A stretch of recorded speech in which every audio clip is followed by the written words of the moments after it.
Hey, it's One Plucky Pixel here, and welcome back to another creative design tutorial.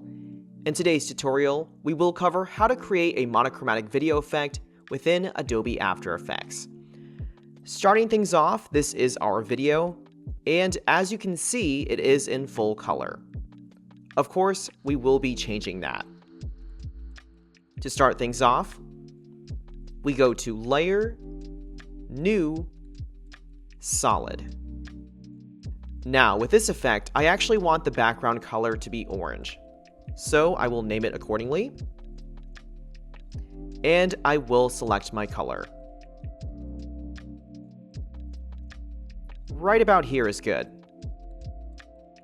I select OK, and OK once more. I then move to my layer panel. I'm going to click and drag my solid layer beneath my video effect, like this. I then select my video layer and navigate to color correction. You will see many different options appear, but for this effect, we will use black and white. I double click, and just like that, the effect is applied. Of course, you are more than welcome to change these settings if you need to. However, I do like this effect as it stands.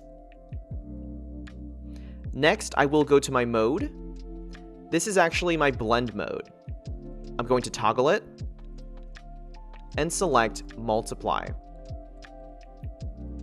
And from here, we now have a monochromatic effect. Now, of course, if the effect is a little bit too extreme, I can also change the transparency on the video itself.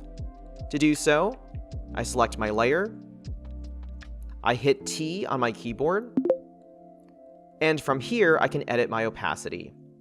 Let's do about 75%, like this. And there you have it, a monochromatic video effect. Of course, if you have any questions, please feel free to reach out in the comments below, and I hope to see you in the next video. As always, thank you so much for watching.